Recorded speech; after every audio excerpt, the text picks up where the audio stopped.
Almost every photographer at one point or another has tried to do a silhouette, sometimes with more success than other times. But you too can find joy in the shadows. It's creating silhouettes with emotion on this episode of Behind the Shot.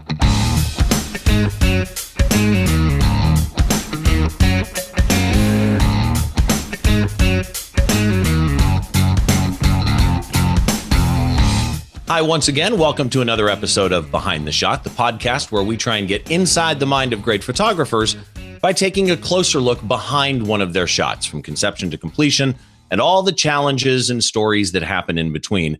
And I'm joined today by somebody that I want to say is San Diego based, except right at the moment they're in Netherlands. I want to welcome Erika Thornes to the podcast. How are you, Erika? Hi, I'm great. It's evening here and daytime there, and I'm glad that we were able to find a time that this worked for both of us. Yeah, absolutely. And I'm glad you were able to put your children to bed and have a little time to chat, because I've been a fan of your work for quite a bit of time. I actually, in the blog post associated with this, which, by the way, for the viewers, you can find it thisweekinphoto.com. Just click the link for Behind the Shot. Originally, I found you on Google+. Remember Google+? Good times. I love that. And I found you on Google+, and I followed you because of the type of photography we're going to talk about today, which is kind of your specialty. But you shoot a lot of different things. And I started following you on Google+, became a fan of your work.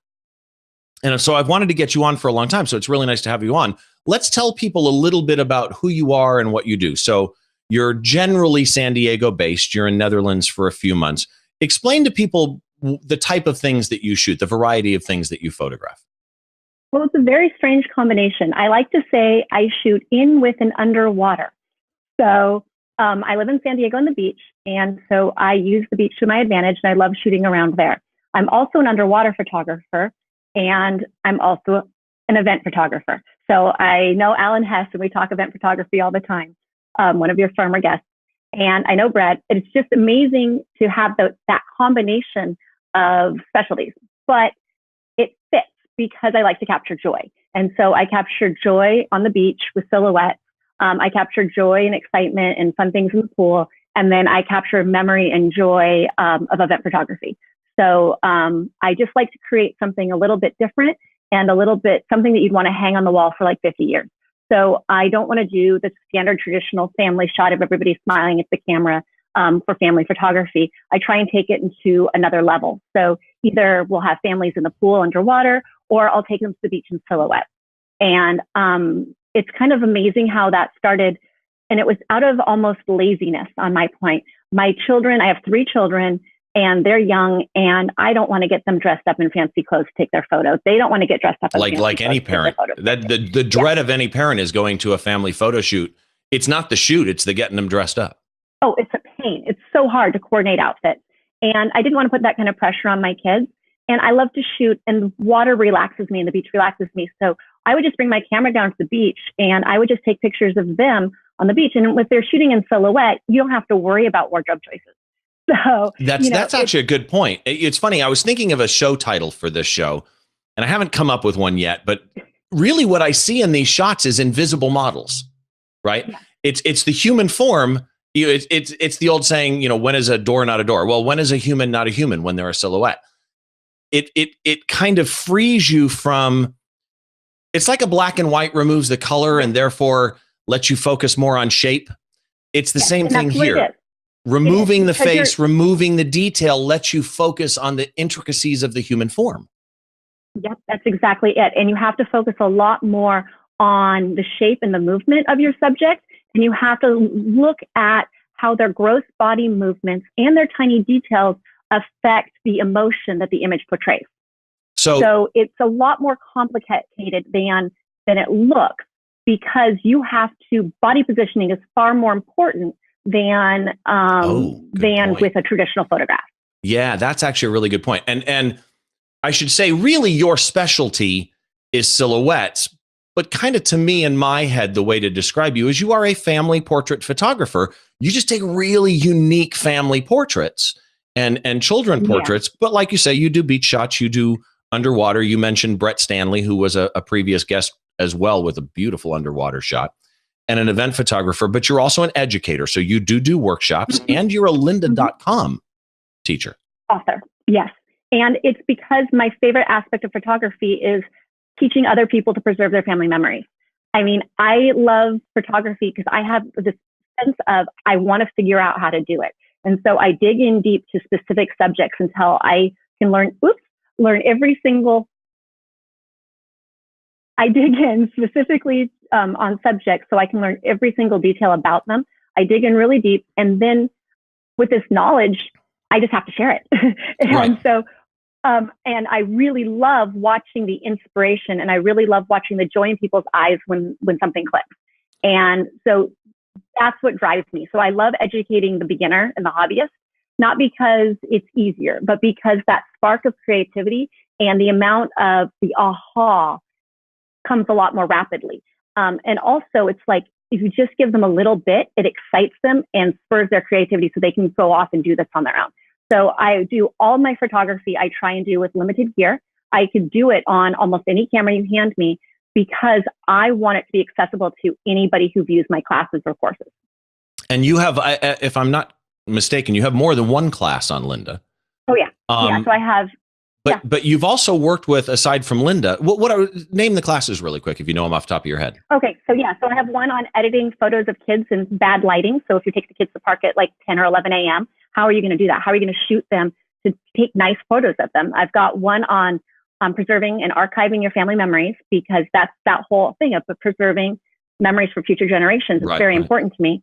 And then the silhouettes and how to edit and retouch, and how it's different for children's photography versus adult professional retouching. What you look at to change, how to remove boogers, how to how to remove scabs, but still keep the things that make a kid. So it's a course specializing on the tricky little shots and the different techniques, but not necessarily the full beauty retouching. See, and it's funny, the last one that you mentioned, retouching kids, I think there's a lot of amateur photographers out there that are parents that take pictures of their kids and they want to dress them up a little bit, but they're looking in the wrong way. It's the things you mentioned that let them still look like a kid and not like no offense if you work at Olin Mills, but at an Olin Mills type shot, and let them be a child. And that's what I get from your shots, is I get this joy out of your shots. And you've ended up working in your career with Mac Fun, with Photo Focus, great website, great podcast, great community over at Photo Focus. Smug Mug, also really, really good, which kind of takes us into this shot. You've discussed this shot in a number of different places, and I'm glad we're discussing it here, because I see things in this shot I don't think necessarily have been discussed before. The shot is called Jump, and as it comes up for the viewers to see, tell me a little bit about this shot, where it is, and I'm kind of curious, did you pre-visualize this based on the sunset? Well, here's the deal. Now, the first question that most people have, which you didn't ask, is how in the heck did you get the reflection on the sand? Or what is that? Okay, is jumping in that water? was the question that I had later that I mentioned. I mentioned to Erika in the green room that she sent me the sequence, and there was a question that was driving me crazy. And the sequence kind of answered it for me. And I was saving that one for later. And I'm going to, since you brought it up, I'm going to kind of dress it up my way right now. Okay, because it's just better to get that out of the way. How the heck is she? Okay, let me word it this way. She's floating over what looks like the middle of an ocean. I don't know where she jumped from. I don't know if she jumped off a pier. There's no way she jumped off the beach, because there'd be a splash or a footprint. What did you do? Okay, well, I shoot on flat beaches on minus tides. There's 3 days a month that would have a negative outgoing tide at sunset. So you have to coordinate the tide schedule with the sunset time. Okay. What do you mean by minus tide? Okay, so the tides in San Diego or in Seattle or wherever you are, they have a plus and minus. When the tide comes in, you've got a plus tide. A big tide in San Diego would be maybe a plus 6. In Seattle Seattle, where I grew up, would be like a plus 12.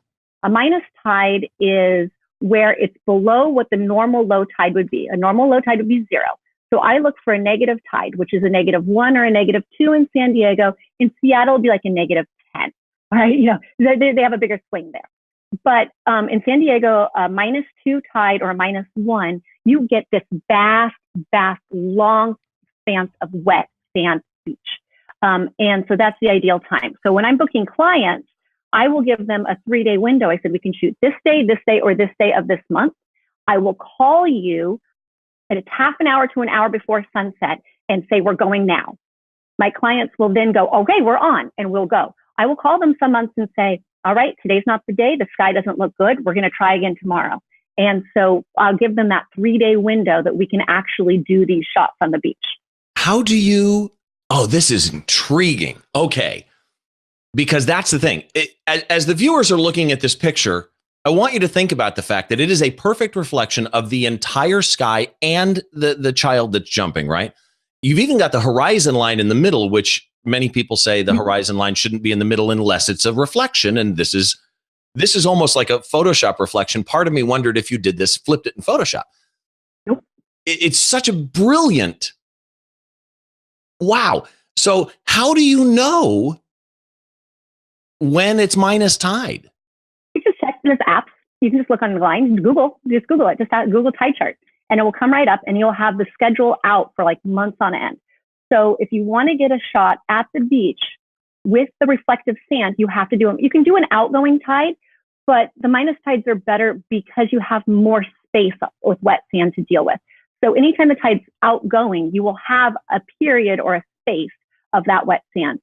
But the minus tide gives you a much broader thing. You also need to know your beaches. Some will have rocks at a minus tide. Some of the other images in the collection I sent you will have rocky little elements, which are gorgeous, and you can use those. But you have to basically know your beaches. You have to know how the sand's flowing. So a lot of prep goes into it that's just instinctual, that over time you develop when you get to know your local areas.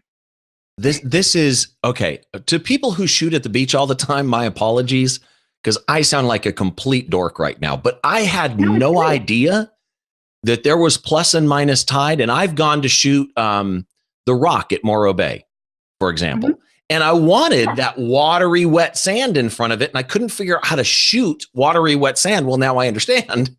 Right. And so it wasn't there. You need to schedule. No, you have to schedule it. So next time, schedule your vacation. You can look at it months in advance for a negative tide at the beach at sunset.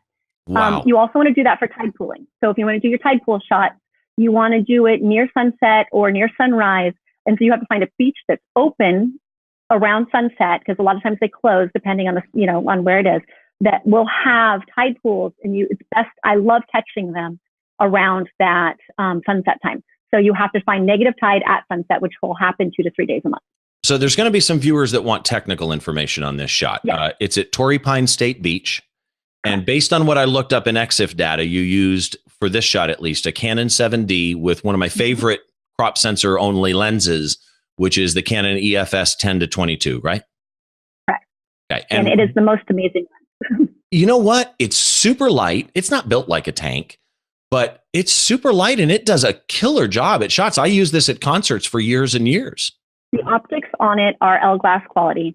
And the build is good enough. I tortured that lens. As you can see, I take it to the beach. I don't baby my equipment, but that lens it's the only lens I regret selling when I upgraded to a full frame camera. I might go back and buy it just because it optically it's just incredible, especially for the kind of shots I want. When I might have one here if you need one. Seriously, I still have my Canon 7D and I might still, I'll have to check. I might still have my 10-22. That's amazing. Do you know what the exposure was on this? I think it was like I looked 600 and yeah. It's basically when you're shooting silhouette. EXIF data is in here. I'll pull up EXIF data really quick. 40, I think. Oh, here we go. So it's f5.6. Yeah. 1/800th of a second. Okay, 1/800th. Okay. And ISO was 640, and you were at 10 millimeters. Yeah. Okay, yeah. And so I shoot, actually, the reason I didn't know specifically was because when I'm shooting at the beach at sunset, I will set up my ISO to be auto ISO. I will set my shutter speed to be high enough to freeze whatever I'm doing, but not excessively high. And then I will set my aperture to make sure that my subject and my foreground are both in focus. And at 10 millimeters, you're looking at infinity at probably about 8 feet. I mean, that's just eyeballing. So you don't need to have a greater, I don't need to be shooting at f8. There's no need to, because my subject's far enough away that they'll be in focus and everything behind will also be in focus. So a couple of silhouette questions here. Every photographer I know has at one point or another tried to do a silhouette or done one, and they've mixed results, right? When you're shooting a silhouette like this at the beach, do you intentionally underexpose by a set number of stops? Are you going off of instinct? I mean, do you find exposure and go too down? Well, that's a very interesting question. What I do is you want the exposure to be a little bit lower than what you'd think, but you don't need to push it down so that your subject is completely black. If your subject is completely black, your sky's going to be way too dark, and you're not going to get the detail out of it. So forget your subject, forget what's in front of you, and focus on your background. You want your background to be to the point where you're exposing it, but you have no blinkies. So make sure to use your exposure, go to the guides and click on highlight alerts. And you want to enable your highlight alerts. And that will cause, on some cameras, it'll be red blinky, on the Canon, it's black blinkies. And what it will do is it will tell you if any part of your image is pure white. And that is going to be really hard to deal with later, and it's going to make processing next to impossible. Well, and also if you've clipped your highlights on a silhouette shot, on some shots you can get away with it, but on a silhouette shot where you've got such darkness in certain areas, that bright white spot is just going to draw an eye like a magnet. Yes, and you can't push and pull colors easily with that. Yeah. So you just can't. And so as long as you have no blinkies, it doesn't matter. But the caveat of that is I have another famous picture that people talk about, which is my superhero shot, which is my daughter in a cape at the beach. I was planning on doing silhouettes with her. So she went in her Tinkerbell dress and I had a cape on or something. She was just running around playing on the beach. And she just paused for a second and I got this picture. But the sky was overcast and cloudy. And there wasn't a contrast between the foreground and the background. The dynamic range was too limited that I couldn't turn it into a silhouette. So when I originally shot it, I, of course, exposed the sky correctly, but the image was way too dark overall. And so I couldn't pull it into a silhouette because there wasn't enough contrast between the foreground and the background. Enough subject separation, as it were. Yep. And so you have to have a high contrast night. So I call, a silhouette needs to be on a high contrast, night. So it has to be enough that your camera sensor can expose the entire scene correctly. So a lot of people want high dynamic range cameras. They keep getting more excited about, I can do 16 stops of dynamic range in my new camera. With silhouette, you don't need all that range. You can use any camera. You can use your cell phone. You can use your oldest point. You can use your oldest camera because the dynamic range isn't so necessary. You just need good dynamic range in the sky, and your subject you actually want to have dark. So you want to expose just for the sky. So that brings up one of the questions that I wanted to ask, because I had a debate with somebody on this once. Okay. So you're shooting a silhouette and you think in your mind, the silhouette of this child is pure black, and quite often they are. But to be called a silhouette, does that subject in the air have to be pure black in the middle and an outline? Do you ever shoot your silhouettes where there is some detail within that middle area? Oh, absolutely. So I think that's one of the funnest aspects of silhouette photography is that where it should be black, it should be black. But if they're wearing a flouncy skirt, then absolutely that should have some color in it. If they're carrying a kite, that will be colored. If they're holding balloons, the balloons should be colored. So anything translucent or halfway, absolutely not, definitely don't go for all the way black. Use that element of color in your silhouettes because it offers a little bit of surprise and it offers a little bit more energy and interest to the photo. And again, we discussed it earlier. It is effectively, the idea of converting a color shot to a black and white shot is you're removing the color distraction so that you can get more at the shapes in the story, because sometimes the color is the story, but sometimes it really isn't. And it's a mix here really with a silhouette. You've really focused that story of the jumping child by removing the color and the detail from that child and making it a silhouette, but still leaving the richness and the color of the water and the sky. One thing I notice, I don't want to call it a mistake, that's the wrong word. One thing though that I notice with a lot of silhouettes, mine included, are people tend to, you made a comment earlier that hand positions and everything matter more in a silhouette. And I think people tend to lose detail when they shoot a silhouette. And the detail is what keeps it from being a black blob on screen. Correct. And in this shot, the fingers are separated. Oh my gosh, I love that. And if you zoom in on this close, little micro strands of hair flying. It's not, you know what I mean? It's not like a trim in Photoshop. The detail that you get in that is that obviously you can't control necessarily where their hair go, but in your shot selection and how you tell them to jump, do you tell them things like spread your fingers? And so I have like a whole set of rules that I talk to them about before I shoot them. So I talk about separation. I talk about fingers. I talk about leg positions. I talk about how you want to have your legs separated and not pushed together. You can have one in front of the other if you're sideways. You can have your fingers separated. You can have hair. And I also I yell something called noses at my subjects. So what I want to do, I want to get a profile shot of them. I don't want to have the blob staring directly at me without any facial features. This image doesn't have the facial features that a lot do, but there's other elements. So I've shot pictures where I've had all of the elements, where you've got the nose, you've got the fingers, you've got the feet, you've got the skirt, you've got the upturn, and it's too much. It's like you've listened to every single thing I told you at once, and it looks contrived. So you have to take all those little elements and just kind of coach them enough that they get 2 or 3 or 4 of them right, not all of them. Well, and the hair here, though, the nose comment is interesting because that keeps it from just being a round blob, and now you look like a stick man that somebody drew. The hair here serves as the nose in that scenario. Correct. It keeps it from just being a round disc and gives life. Yes, life. It gives recognizable alive to this. So I love that. But here's the big thing with silhouettes for me. I've shot a couple of them and I've succeeded at times. I tend to not get what I'm necessarily picturing in my head sometimes. When you shot this is clearly a sunset. You timed it. You obviously want light behind them so that they're shadowed. Effectively, that's all a silhouette is they're in shadow. So this is the shadowed model or whatever, the invisible model. But do you go for a specific angle of the light? Do you want it straight behind them? Do you want it at a 45 behind them? Do you even think about that as long as they're in shadow in front? You should watch my Linda course. I go into detail on this. Anyway, if you're shooting at a 45-degree angle, you're going to catch a lot of side light. It's not going to work. You have to have them between you and the light. There's no way around it. Even if I turn sideways and have the same settings, she would be lit completely differently and she wouldn't be in silhouette. It's really freaky. I've actually had images taken where the people standing in front are completely in silhouette. I have a child off the side because it's a wide angle lens I'm shooting with, and she is normal. She is looking like, just a normal portrait with people in silhouette in the same image.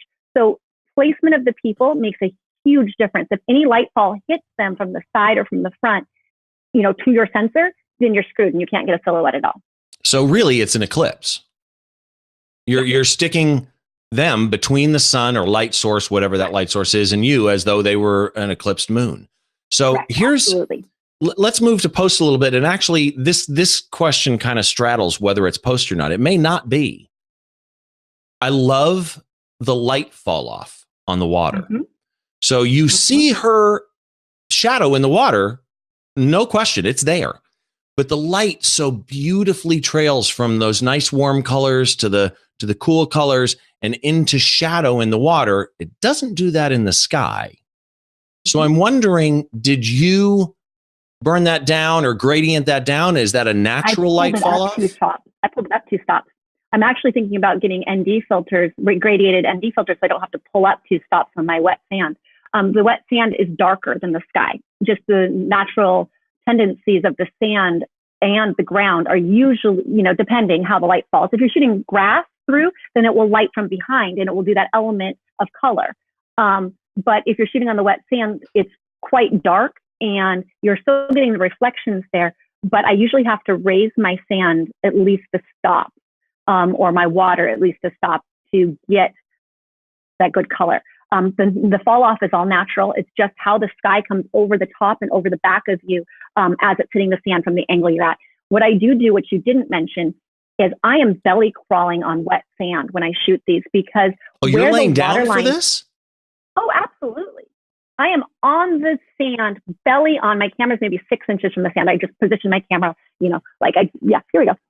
I am just like this with my camera, just like that close to the ground when I'm shooting. Interesting. I keep it off because you have to in order to get the line of the water at the right, because if you're standing up, the water's going to cut them off in really weird places. And this one still kind of cuts her off, I think, at her foot somewhere, but it's much better for it to cut off there. It makes her look like she's jumping much higher. She's like 7 or 8, and maybe she's like 1.5 to 2 feet off the ground. So she's not very high up, but she looks like she's so much higher because I'm shooting up at her. She looks like she jumped off of something, but I love the fact that you mentioned one of my pet peeves when I judge image competitions is people not worrying about where a body part is intersected. You know, I see people stand in front of something and the railing runs through their neck and effectively, chops their head off. And it's like, if you had just gotten down or up higher, you could have prevented that very, very easily. So you brought that water up a stop to 2. Obviously in post. Are you a Lightroom user, a Photoshop user? Was that a gradient that you used? I use all of that stuff. I also like the Mac Fun stuff too, because I use any tool I can to get the results I want, but I always do start in Lightroom and then move on from there. So when you shoot this shot, you've got the raw. I'm assuming you shoot raw. Yes, of course. Okay. We should all just agree shoot raw. Just trust me, shoot raw. So you're in post and you pull up the raw shot on this as an editor now at that point. What process does your mind go through to bring the raw image to this in a helicopter view? I mean, are you first looking at exposures and colors? Are you looking at intruders or cloning stuff out? The very first thing I do, the most important thing, is image selection. When I'm shooting silhouette, I absolutely shoot rapid fire, because macro movements, those tiny little micro movements actually, are the things that can make or break a shot. So because of that, I don't just wait for the moment, because kids move so fast. So I will shoot and like for the jump, I shot rapid fire. I shot each step of the jump as she hit the top and as she came back down again. And I had her jump 3 or 4 times. And so once I picked the image that I liked the most, then I was able to go to the post-processing stage. So image selection is the most crucial step. If you can't do a silhouette unless it's a good composition. So the very first thing you have to think of is composition before anything else. Yeah, that makes sense. Now, so then you're in there. Do you start with the basic panel and do exposure and clarity and color and stuff like that, or do you immediately start worrying about vignettes or cloning? Let's say hypothetically there was a splash under her. I love the clouds in this water. I just love them. They just suck me in. But let's say that she still had like a little toe from where she lifted off from. Yeah. Do you clone those out first? Where do you go first? That would be all last. That would be all at the very end. So what I do first is I correct the horizon line. They have auto in Lightroom, and it's finally gotten better. Before, it would grab the front wave instead of the horizon line. It's finally gotten smart enough on a wide angle. Yeah, it's finally gotten smart enough to grab that horizon line, but I don't trust it. Now that you can do the little zoom in and do the, it's good. So I'm able to grab that horizon line, make it straight. What drives me absolutely bonky is a little bit off kilter horizon line when it shouldn't be. If you have to have your horizon offline because of another reason, whatever, but it has to be intentional. So straight horizon. How you crop should be done later. Always keep everything wide. Work on your entire image as an entire frame. Don't start thinking crop. Crop is the very last thing you should be doing. The very first thing is get that horizon. Then we're going to go through the basics panel. We're going to set exposure. We're going to go through everything. I never, ever touch saturation and luminance. Like I never touch saturation, or what's the other one besides saturation? I forgot. Clarity? Vibrance? No, not clarity. What's he say? Vibrance? Vibrance. I never touch vibrance or saturation in the ground panel, like the basics panel. Don't touch it. Leave it at 0. A lot of people oversaturate their silhouettes because of the sunset and they want the colors. But what happens is you end up burning out color channels and color ranges, and you are going to get horrible banding, especially in printing. And So you don't want to deal with any colors that have become so super saturated that they can't blend to the next color next to it. So don't touch saturation, don't touch any of that.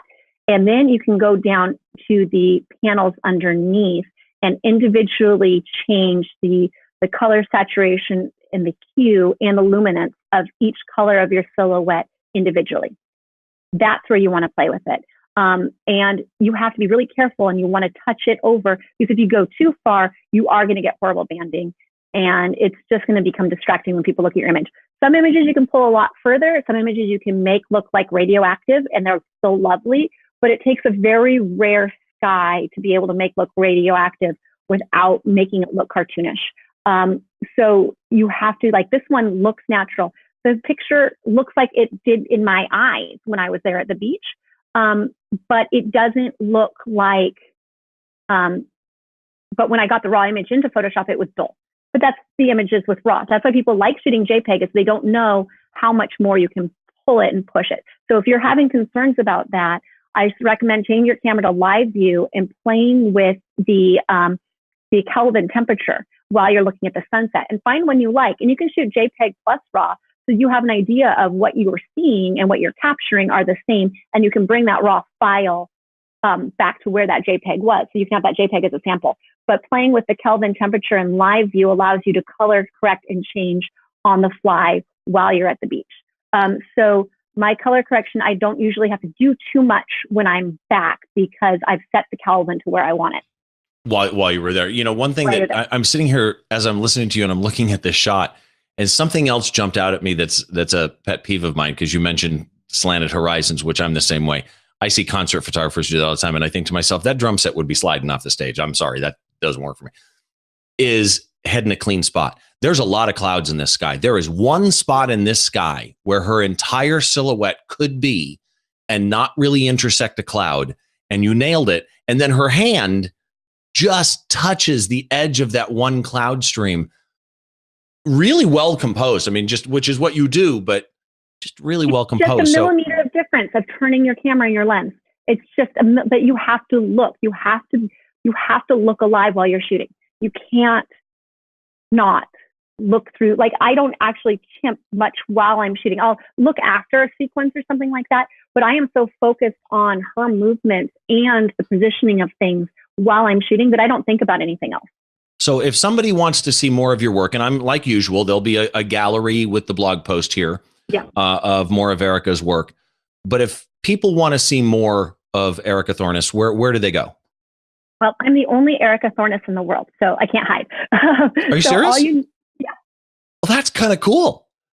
Yeah. Well, yeah, it could be good or bad, but you know, I can't hide. So if you just spell my name correctly, Erika Thornes, and then in what subject you're interested in, you know, silhouettes, then all of my information will come up on Google. I'm on Lynda. My Instagram is my underwater stuff right now.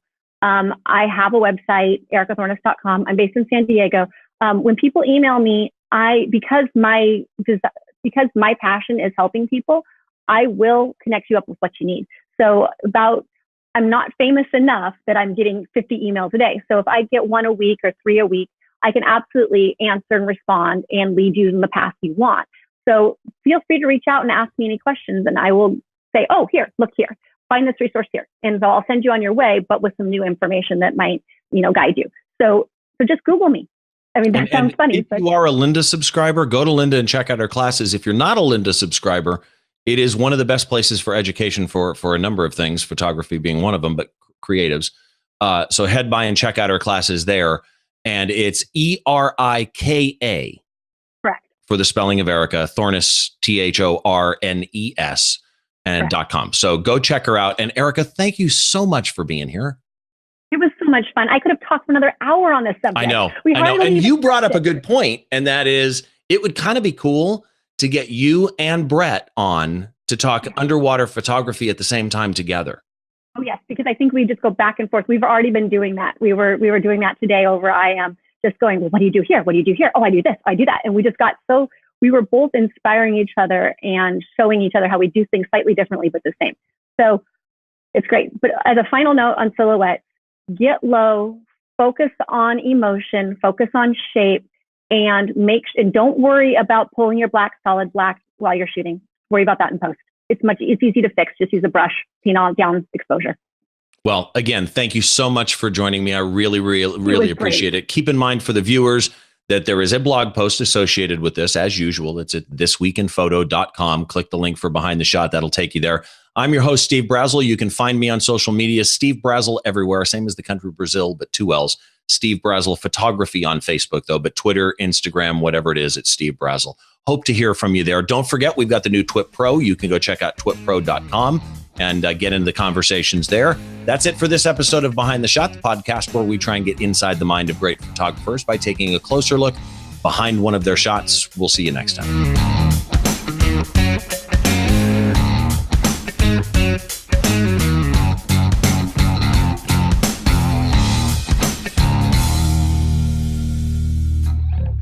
Hey there, I'm Frederick Van Johnson. Thanks for checking out the TWiP Network on YouTube.